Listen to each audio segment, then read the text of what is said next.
The great chamber on Nexus Prime had stood for 12,000 years. Its walls were made of crystal that sang when light touched them. Its ceiling stretched so high that clouds sometimes formed inside. 12 species had built this place together, and for all those thousands of years, they had ruled the galaxy from within its sacred walls. Today, Ambassador Kethrix of the Valorian hegemony stood at the central podium. His forearms were spread wide in the gesture of victory. His scales shimmered under the lights, and his teeth showed in what his species considered a smile. "The human problem is solved," he announced. His voice echoed through the chamber. "The pacification campaign is complete." Around him, the representatives of 11 other species shifted in their seats. Some nodded. Others looked away. The Moldari delegate, a creature of flowing water held in a containment suit, made a bubbling sound that might have been approval or might have been disgust. It was hard to tell with the Moldari.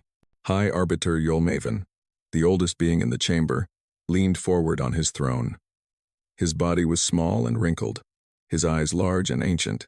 His species, the Yolketh, had been part of the council since its founding. They were patient creatures. They thought in centuries, not years. "The numbers?" Yolmaven asked.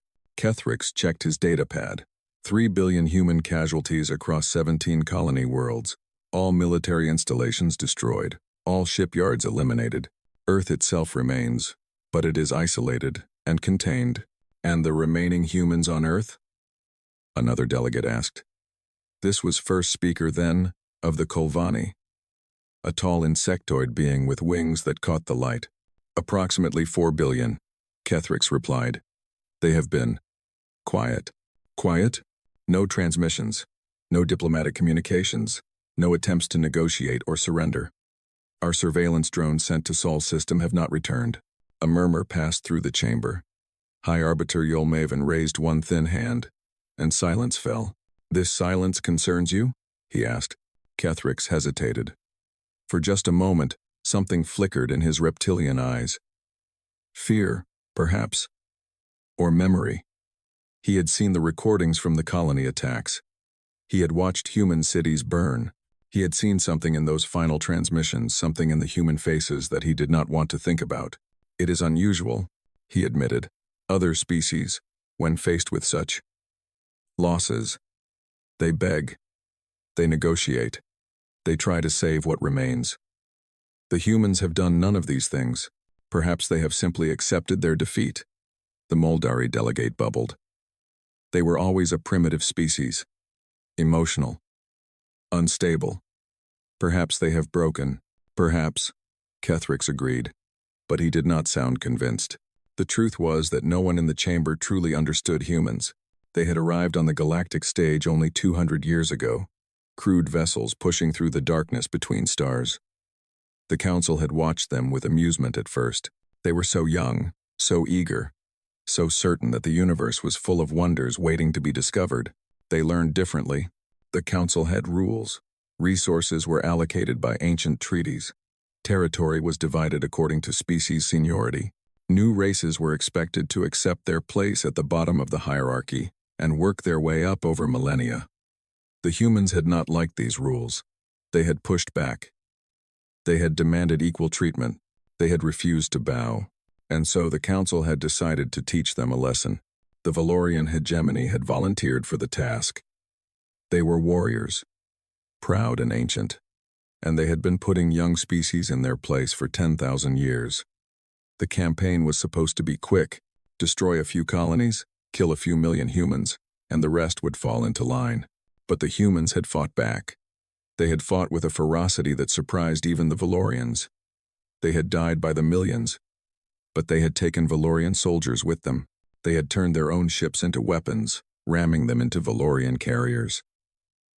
They had fought in the ruins of their cities until the last defender fell. It had taken 3 years to pacify 17 worlds. 3 years and a price in Valorian blood that Kethrix carefully did not mention in his report. And now, silence. High Arbiter Yolmaven studied the data on his personal screen. 4 billion humans remained on Earth. Their fleet was destroyed. Their colonies were ash. By all logic, they should be broken. They should be sending desperate pleas for mercy. Instead, nothing. Increase surveillance, he ordered. Send more drones. I want to know what they are doing. It will be done, Ketherick said. He bowed and returned to his seat. The council moved on to other business. Trade disputes, border conflicts, the endless small matters that filled the days of those who ruled the stars. The human problem was solved. It was time to forget about it. 18 months passed. 18 months of silence from Earth. 18 months of drones that never returned. 18 months of growing unease that no one wanted to acknowledge. Then, on an ordinary day in the council chamber, the lights flickered. Every light on Nexus Prime flickered at the same moment.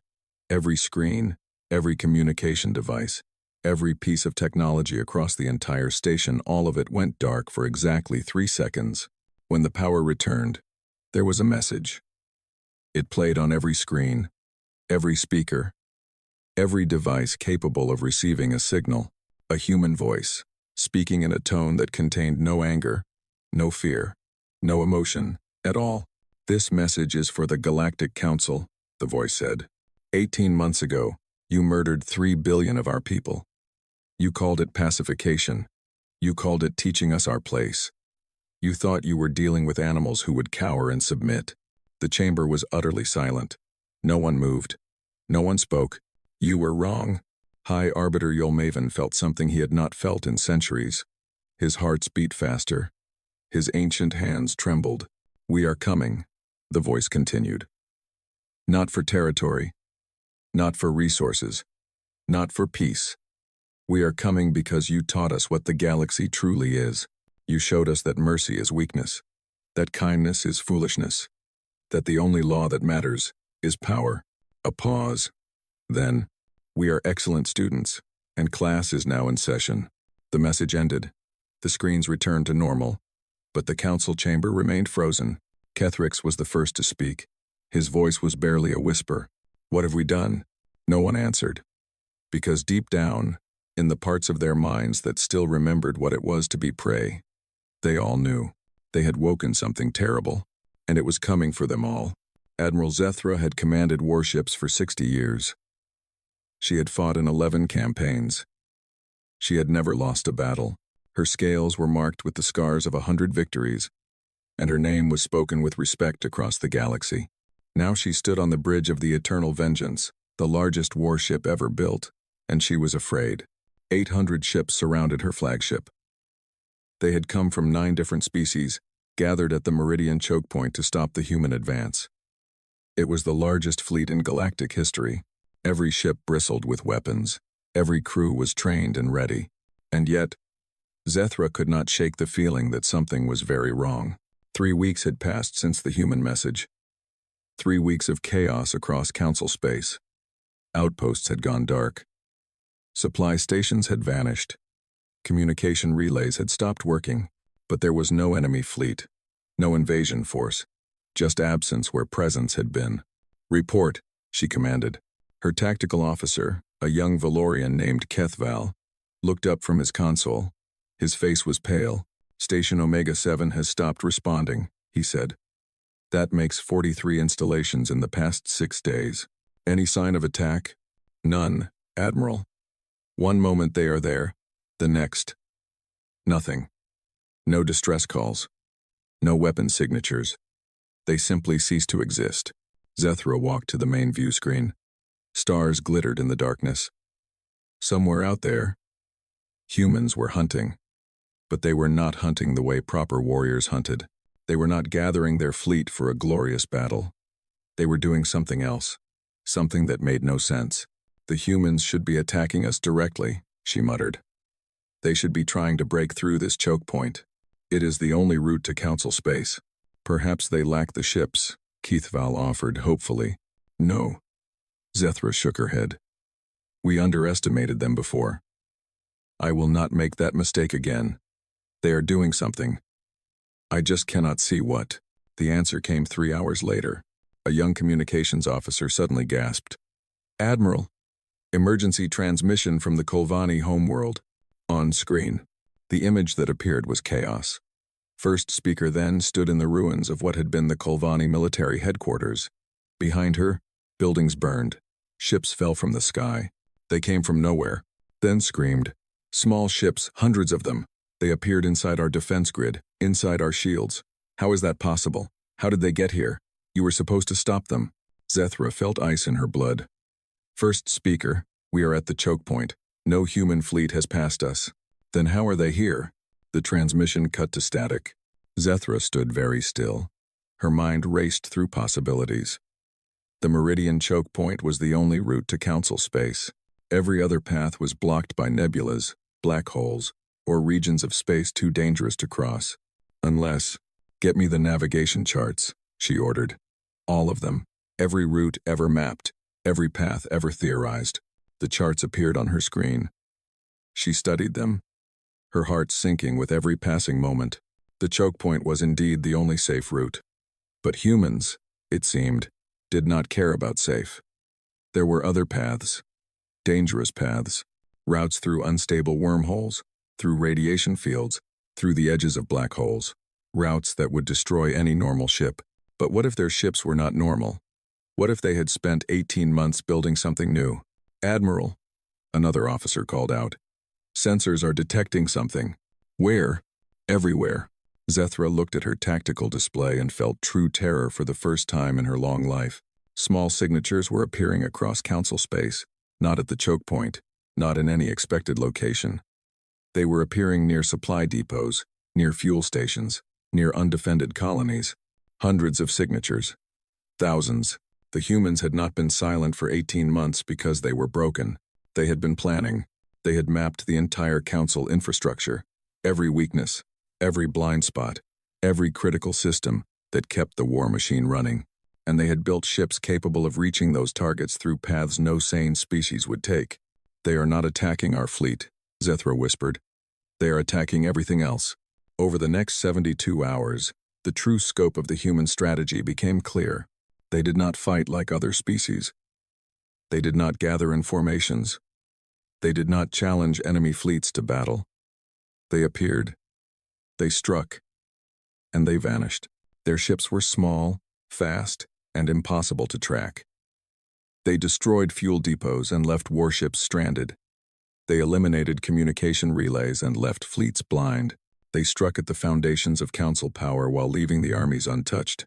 Zethra tried to respond. She split her fleet, sent ships to protect critical targets. It made no difference. The humans seemed to know where her ships would be before they arrived. They struck only where defenses were weak. They never engaged when the odds were against them. On the 5th day, one of them finally appeared. A single human vessel materialized beside the Eternal Vengeance. It was tiny, ugly. It looked like it had been built in a hurry by engineers who cared nothing for beauty. Zethra ordered all weapons to fire. Nothing happened. Her weapons would not lock. Her shields flickered and died. Her engines went silent. Across her ship, every system failed at once. What is happening? She demanded. Her engineering officer looked up with terror in her eyes. They are in our systems, Admiral. They have been in our systems for months. Tiny machines, smaller than dust. They were waiting. The human ship sat motionless in space. It made no move to attack. It simply waited. Then a message appeared on Zethra's personal screen.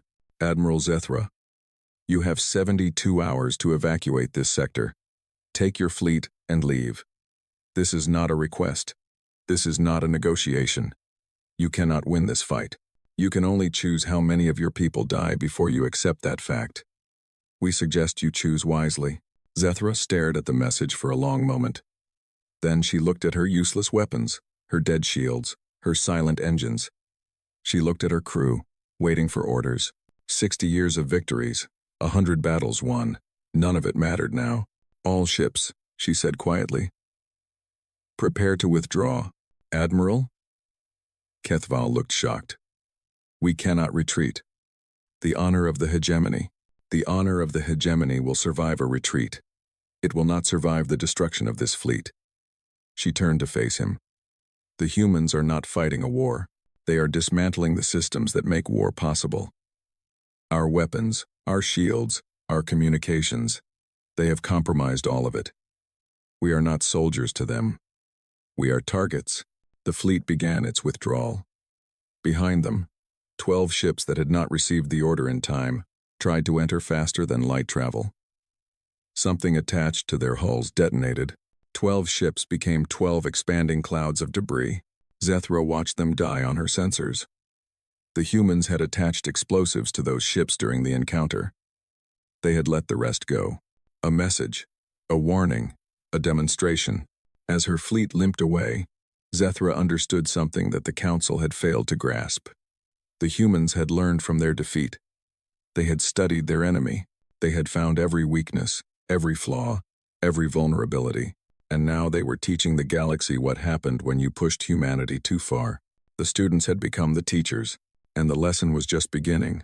Valoria Prime was a fortress world. For 10,000 years, it had been the heart of the Valorian hegemony, the military power that kept the Council strong. Its orbital defense platforms could destroy entire fleets. Its planetary shields could withstand any bombardment. Its cities were monuments to strength, built by warriors for warriors. Ketherick stood on the balcony of his family estate, watching the night sky. Somewhere up there, 100 defense platforms circled his world. Each one was crewed by thousands of soldiers. Each one carried weapons that could turn planets to ash. He should have felt safe. He did not. Reports had been coming in for days. The human attacks had spread across Council space. They were not following any pattern that made sense. They did not capture territory. They did not occupy worlds. They simply destroyed military targets and moved on. Shipyards, weapons factories, training facilities, command centers, all reduced to rubble, and they were getting closer to Valoria Prime. Ambassador, Ketherick's turned. His assistant, a young Valorian female, stood in the doorway. Her scales were pale with fear. What is it? The orbital platforms. They have gone dark. For a moment, Ketherick did not understand. Gone dark? What do you mean? They are not responding. All of them. The entire defense network has stopped functioning. Ketherick rushed to his communication console. He tried to contact the military command center. Static. He tried the planetary governor. Static. He tried emergency channels, backup systems, anything that might still work. Nothing. Then, through the window, he saw lights in the sky. Not the familiar glow of the defense platforms. Something else. Ships. Small, dark, ugly ships descending through the clouds. The humans had arrived. Panic spread through the Valorian cities. People ran through the streets, searching for shelters that did not exist. The hegemony had never needed shelters. They were the ones who brought war to others, not the ones who received it. Ketherick watched the invasion from his balcony. He expected fire and destruction. He expected the humans to do what the hegemony had done to their colonies. He expected death. What he saw was something else entirely. The human ships did not attack the cities.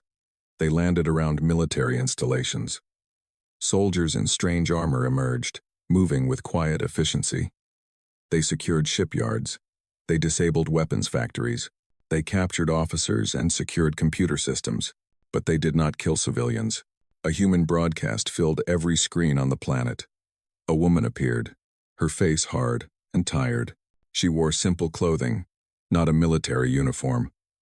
Her eyes held something that Ketherick recognized from his own reflection. The look of someone who had lost everything. "People of Valoria Prime," she said. "My name is Elena Vasquez. I am not your conqueror. I am not here for revenge, though I have every reason to seek it." She paused. Her voice was calm, but something terrible moved beneath the surface. 18 months ago, your ships attacked our colony on Kepler 442b. Your weapons killed 300,000 people in the first hour. Among them was my daughter, Sarah. She was 7 years old. She wanted to be a botanist. She used to tell me about the flowers she would grow on alien worlds. Ketherick felt something twist in his chest. He remembered the reports from Kepler 442b. He remembered approving the attack. He had not thought about the children. "I could burn your world," Vasquez continued. "I have the power. I have the right. 3 billion of my people are dead because of decisions made on this planet. Every one of them was someone's child. someone's parent, someone's friend. She leaned forward, and her eyes seemed to look directly at Kethrix. But I will not. Because I refuse to become what you are. I refuse to murder civilians to punish governments. I refuse to kill children to send a message. The humans you attacked were better than that, and I will honor their memory by being better than you. The broadcast continued. Vasquez explained what would happen. Human forces would destroy all military installations on Valoria Prime. They would dismantle the shipyards, the weapons, factories, the training facilities. They would eliminate the hegemony's ability to wage war, but the civilians would be untouched. The cities would stand. The people would live. You taught us that the galaxy is cruel, Vasquez said. You showed us that power is all that matters. We learned that lesson. We became powerful enough to do to you what you did to us, but we are choosing a different path. We are choosing to be what we were before you tried to destroy us. A species that believes in something more than strength. The broadcast ended. Over the next 3 days, Kethrix watched his world transformed. Human soldiers moved through military districts with terrifying precision. They knew exactly where to go, exactly what to target. They had intelligence that should have been impossible to obtain. Later, Kethrix would learn about the tiny machines. Smaller than dust, they had been spreading through Valorian systems for months. They had infiltrated computers, recorded communications, mapped every secret the hegemony possessed. By the time the human ships arrived, they knew everything. The Valorian military tried to resist. Brave soldiers fought in the ruins of their bases, just as humans had fought in the ruins of their colonies. But the humans did not respond with overwhelming force. They used precision strikes, non-lethal weapons, careful tactics designed to capture rather than kill. It was maddening. It was humiliating. And it was effective. On the 4th day, Elena Vasquez requested a meeting with Kethrix. He was brought to what had been the hegemony's supreme military headquarters, now occupied by human forces. She was waiting for him in the command center, standing before screens that showed the extent of the occupation. Ambassador, she said, you presented the report to the council. You called our deaths a pacification. Kethrix wanted to defend himself. He wanted to explain that he had been following orders, that the decision was made by others, that he was just a diplomat. But the words would not come. Standing before this small human woman, he felt the weight of 3 billion deaths pressing down on him. I did, he admitted. Vasquez studied him for a long moment. Do you understand now? I am beginning to. Good. She turned back to the screens. Your military capability is gone. Your fleet is scattered. Your factories are rubble.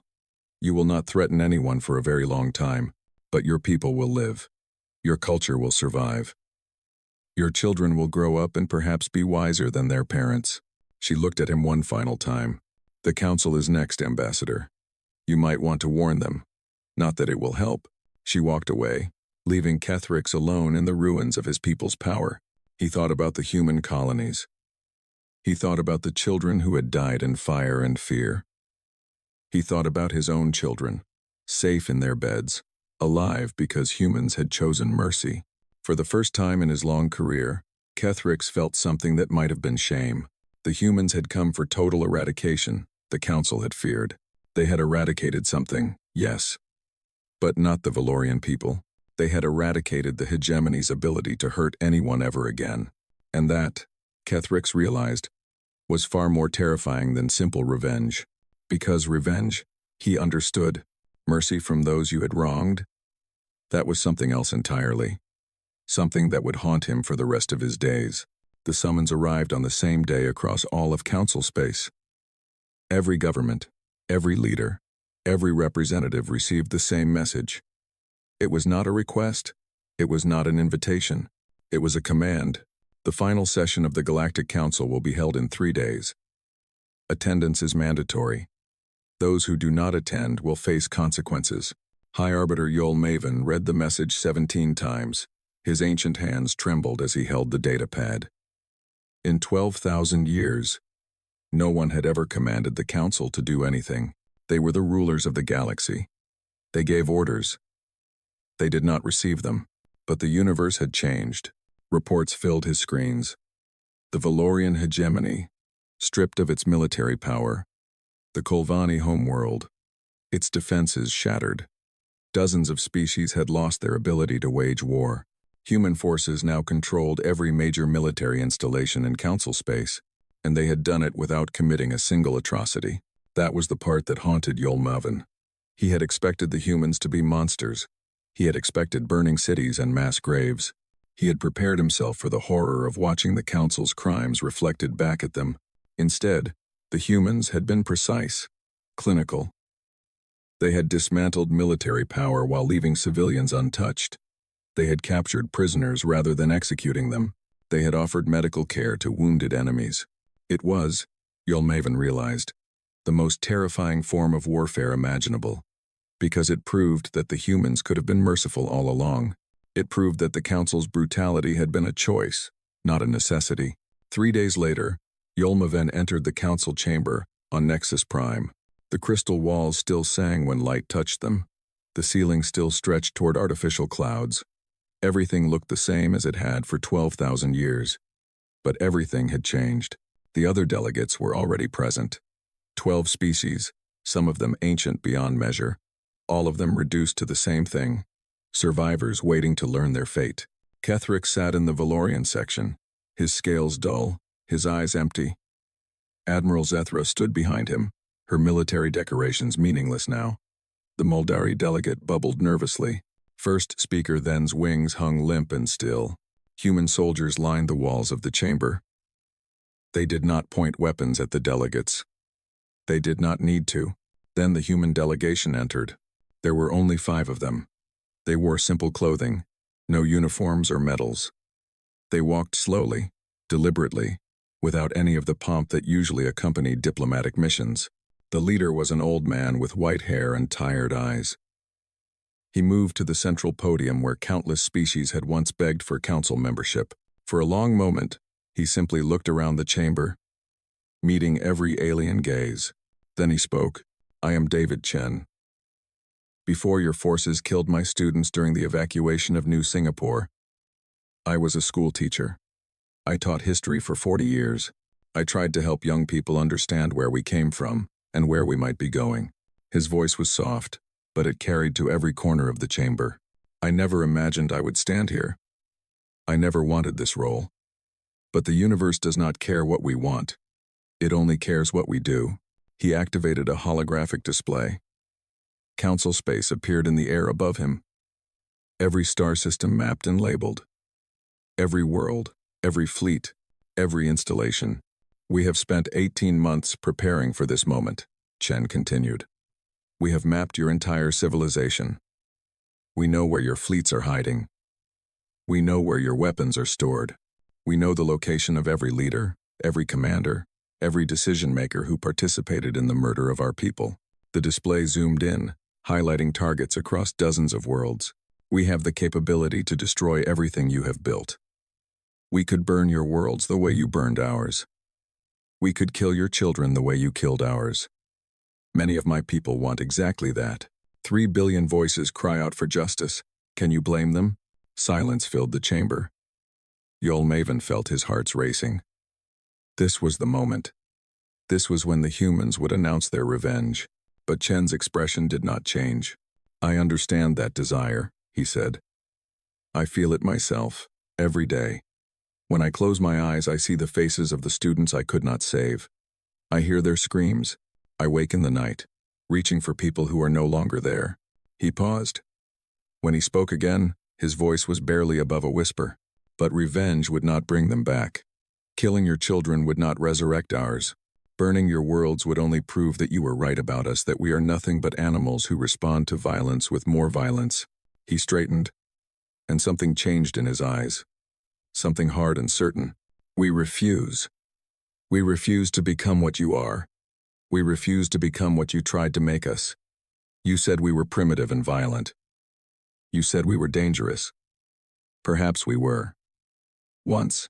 But you have given us the greatest gift possible. You have shown us exactly what we do not want to be. The display changed. Now it showed a different vision, a galaxy where power was distributed, where no single species could dominate others, where the tools of war were available to all, or to none. "This is what will happen," Chen announced. "Your military capabilities will be eliminated. All of them. Every shipyard, every weapons factory, every war academy. The technology that allowed us to defeat you will be shared with every species in the galaxy. Every species will have the ability to defend itself.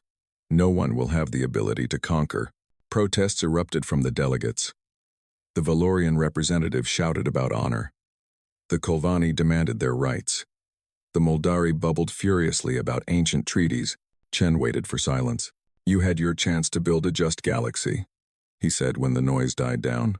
"You built this instead, a system where the strong prey on the weak, where younger species must bow to older ones, where genocide is called pacification, and murder is called maintaining order." He looked directly at Yolmaven. "That system is over, High Arbiter. Not because we are conquering you. We are not. We have no interest in ruling the galaxy. We have no desire to replace one tyranny with another. We are simply making it impossible for anyone to do what you did to us ever again." Yolmaven found his voice. "And if we refuse, if we resist, then we will continue to dismantle your military capacity until you cannot resist. We would prefer your cooperation, but we do not require it." The old human's eyes were sad but certain. "You taught us that the universe is cruel and that power is all that matters. We proved you right. We became powerful enough to destroy you. But we also proved you wrong. We chose not to. We chose to be better than you expected, better than you deserved." He turned to address all the delegates. "This council will continue to exist, if you wish it. But it will be a forum for discussion, not a tool of oppression. It will have no military authority, no power to sanction, no ability to pacify anyone. If that is acceptable to you, we can begin building something new together. If not," he shrugged, "then we will build it without you." The chamber was utterly silent. For the first time in 12,000 years, the masters of the galaxy had nothing to say.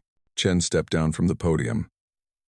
As he passed Yolmaven, he paused. "You wanted to teach us our place in the galaxy," he said quietly. "You did. Our place is wherever we choose it to be. And we choose to be the ones who remember that even the smallest species deserves the chance to grow." He walked out of the chamber, leaving the council to contemplate a future they had never imagined. A future where humanity was not their conqueror. A future where humanity was their conscience. And somehow, that was more frightening than conquest could ever have been. 10 years passed. The galaxy had changed in ways that would have seemed impossible a decade before. The old hierarchies had crumbled. The ancient empires had transformed. The council still met on Nexus Prime, but now it was a place of discussion and diplomacy, not commands and threats. Humanity had kept their promise. They had not become conquerors. They had not replaced one tyranny with another. They had simply made sure that no one could ever do what the council had done to them. The technology that had allowed their victory was now available to every species. Small nations that had once cowered before great powers now had the means to defend themselves. The strong could no longer simply take what they wanted from the weak. It was not a perfect galaxy. Conflict still arose. Disputes still needed resolution. But the nature of power had fundamentally changed. War was no longer a path to expansion. It was simply destruction that benefited no one. Elena Vasquez stood on the surface of New Kepler, looking up at the memorial.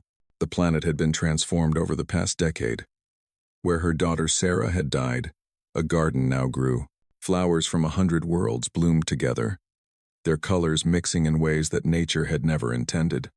Humans and aliens walked the paths together, reading the names carved into the obsidian walls. 7 million names. Every human lost in the council's pacification. Each one carved in letters of light that glowed softly in the evening air. Vasquez had visited every year on the anniversary. She had watched the garden grow from bare earth to this beautiful place. She had seen children playing in fields where death had once reigned. Sarah would have loved it. A sound behind her made her turn. A young Valorian stood at a respectful distance, his scales still showing the iridescent patterns of youth. He wore the robes of a diplomatic trainee, and his posture showed uncertainty. "Forgive me," he said. "I did not mean to intrude." "You are not intruding." Vasquez gestured for him to approach. "The memorial is open to all." The young Valorian walked forward slowly. His eyes moved across the walls of names, and something that might have been pain crossed his alien features. "I am Kethravan," he said. "Ambassador Kethrix was my father." Vasquez nodded slowly. She remembered Kethrix. She remembered presenting him with the reality of what his people had done. She had heard he died 3 years ago, never having recovered from the shame that followed the human victory. "I learned about what happened in school," Kethravan continued. "What my people did. What my father helped to plan. I wanted to come here, to see it for myself, to try to understand." "And do you understand?" The young Valorian was quiet for a long moment. His eyes moved across the names, thousands and thousands of them, each one a life ended by decisions made on his homeworld. "No," he finally admitted. "I do not understand how anyone could do this. I do not understand how my father could approve such a thing. When I read the histories, when I see the numbers, it does not seem real. It seems like something from a nightmare." "It was real." Vasquez's voice was gentle but firm. Every name on this wall was a real person. They had hopes and dreams and fears. They had families who loved them. Your people decided they were acceptable losses in a war that should never have been fought. Kethravan bowed his head. "I know that saying sorry is not enough. Nothing I can say will bring them back. But I wanted you to know that my generation, we are learning. We are trying to be different." Vasquez studied him for a long moment. She saw shame in his posture, genuine regret in his eyes. He was not responsible for what his father had done. He was simply trying to make sense of a history that seemed impossible. "That is all anyone can do," she said. "Learn from the past. Try to be better. Make sure it never happens again." "Is that why you did not destroy us?" Kethravan asked. "When you had the power, when you could have killed every Valorian in the galaxy, why did you choose mercy?" It was a question Vasquez had asked herself many times. In the darkest moments of the war, when the rage had burned so hot it seemed it would consume her, she had wanted nothing more than to watch Valorian cities burn. She had dreamed of it. She had planned it. But in the end, she had made a different choice. "Because my daughter believed in a better universe," she said. "She believed that sentient beings could learn to live together. She believed that kindness was stronger than cruelty, that hope was stronger than fear.